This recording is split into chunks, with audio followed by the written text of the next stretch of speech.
One of our clients told me the other day that they're looking to run an internal trial to find out which particular personality traits from the assessment they're using actually predict some of the real-world outcomes that they're interested in, and they wanted to know how to do this. Now, there's two ways you can go about this, fundamentally. One way is extremely ineffective, and is often the first place people think to go. And the second is how you would actually structure such a study.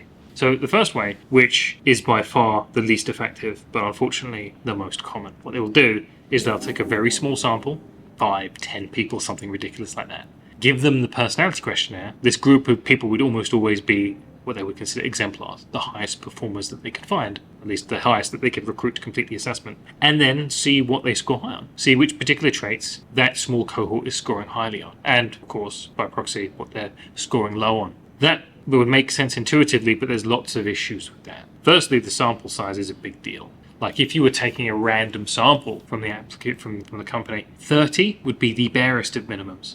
That's generally the absolute minimum number of people you would need to do some kind of any kind of analysis, frankly. So 5 to 10, 15, 20, 29 is just not enough. Not even close. 30 is laughably small, but it's enough to sort of, begin looking at. And so that's not good enough. And when you limit your applicant pool to just the high performers, then obviously you're shrinking the size of the application. Additionally, only choosing high performers, only choosing the exemplars is also a mistake, which again, counterintuitive because they're the people you would think you would be interested in, but it isn't. What you want is a representative sample, high, low, and medium. Okay, because you want to see the relationship. You want to see like a linear relationship between performance and the particular traits. What you don't want is to just see who's scoring high and what, because that could be anything. What I tell people is imagine you're looking at extroversion, how gregarious and social a person is, and all of your high performers score fairly high. And you think, oh wow, okay, it must be really important to the role. But then you do the study properly and you look at the lowest performers and they're all super extroverted.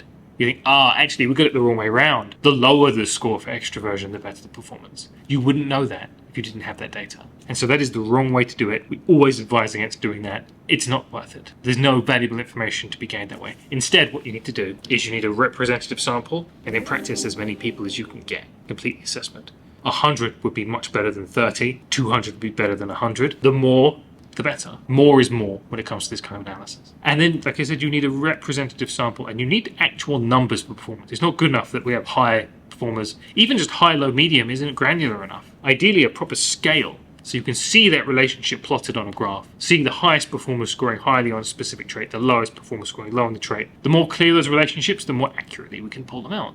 By doing that, we can identify very specifically the variables which we think matter most when it comes to performance. But not just performance, it could be any variable. It could be retention, it could be engagement, it could be organizational satisfaction. There's a lot of outcomes that we can do this against, and they all add value. But it all hinges on big samples, granular data, looking at specific levels of performance, and, of course, willing participants, which is often the struggle with this sort of thing.